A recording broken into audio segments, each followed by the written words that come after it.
And then Brandy's going to be looking to make a run down here onto the chicane. That's a very, very nice move if he can make that stick.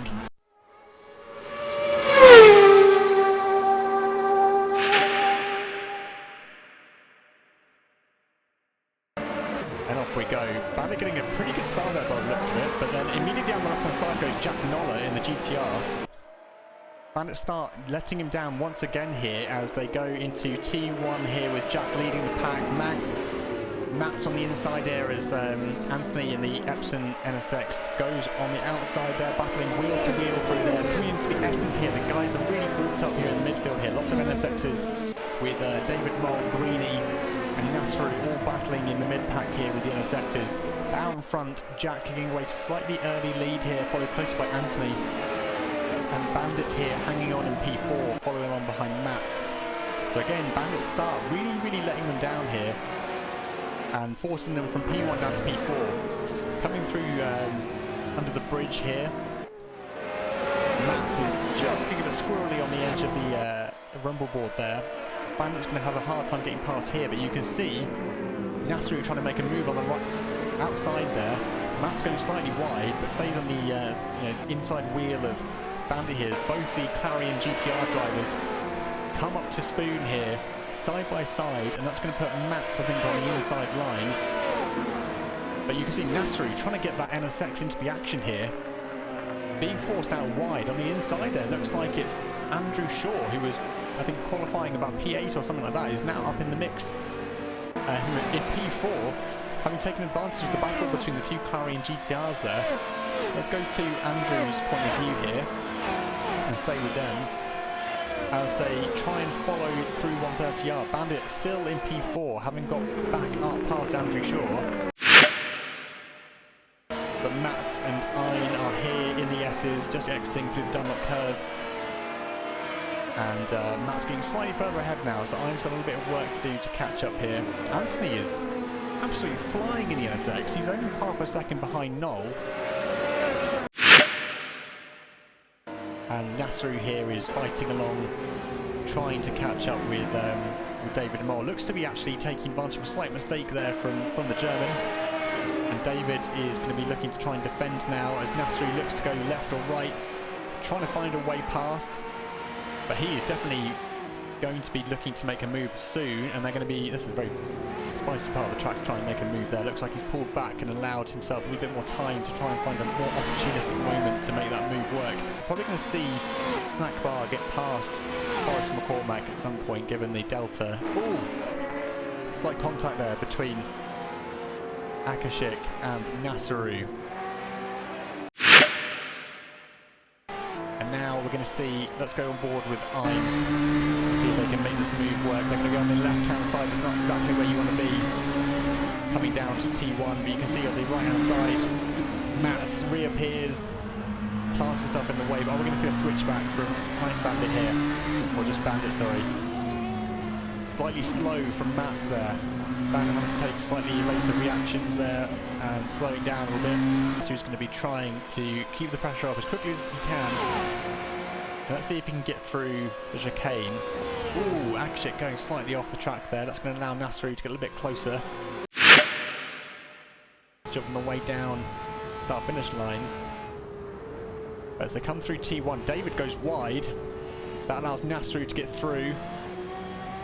Let's go back to Forrest McCormack here, who has got Admiral Snack Bar in the red GTR, putting the pressure on and looking for a way past. We saw in the qualifying times here that Admiral did very well up in the top half of qualifying. Ooh, slightly aggressive move there from Snack Bar. Looks like a bit of a lag spike potentially, and that's put Forrest McCormack down to P11.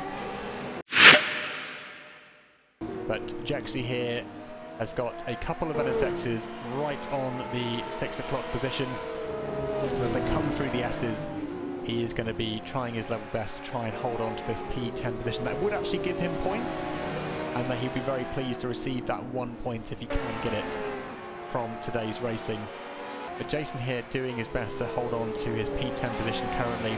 Hopefully he can bring this home to a P10 finish at the end of the race. Going slightly wide there, and actually that might have cost him quite a lot in time there as he runs wide on the exit of the bridge there and gets flung off into the barriers. Unfortunate result for him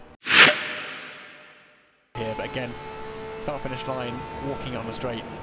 What are you going to do in the NSX other than just try and make it back in the corners? Admiral going slightly wide, or quite wide in the first corner. That allows Greeny to get past, and you can see now how quickly he gains on a straight line here with the toe from Greeny up ahead.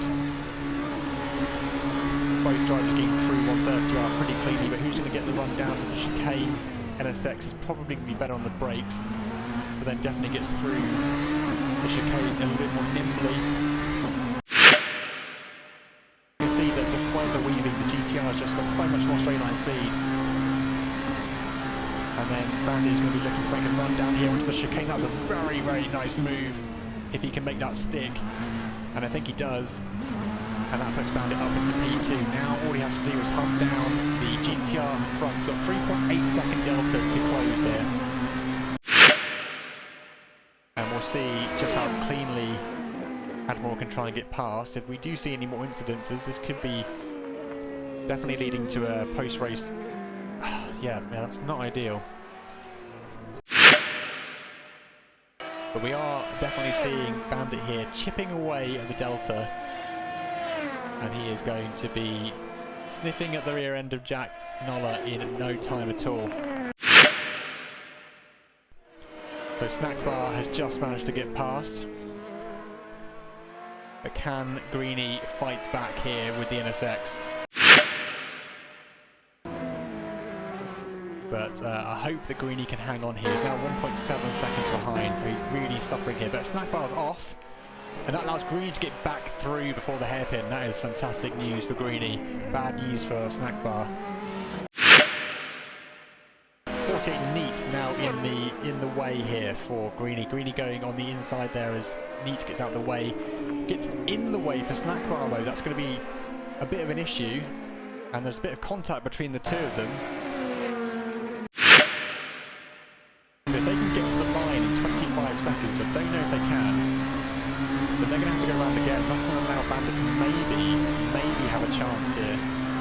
You see just how far off the right-hand side of the track Bandit is, using all the width available. Technically right down to the wire as to whether they go around again. I think it's all over though. 5, 4, 3, yeah. Oh, it's so close. No, wait, they are going around again. That is insane. They've got another lap to do. If it's one more, then why did Bandit slow down so much? Because he's like 3 seconds behind now. I hope he hasn't given up. So Noel is now going to be finishing the race in P1, having gone around one more time. Bandit finishes P2, Noller P1, Anthony P3. Anthony's done so well there in the NSX to finish P3. Matt's in P4. Let's go back to Nasru here, who's bringing it through the chicane. He'll be finishing in P5. But Greeny closing in quite closely behind. I don't know if there was a bit of confusion there in the race as to who had won. But it certainly looks like Greeny has finished in P6, which is a great result for him. I think he was hoping to finish in P6. Yeah, I don't know. I don't know if Akshik slowed down thinking the race was over or not. Or whether he was low on fuel. We'll have to grab a few drivers for an interview and just try and get the scoop on what's happened.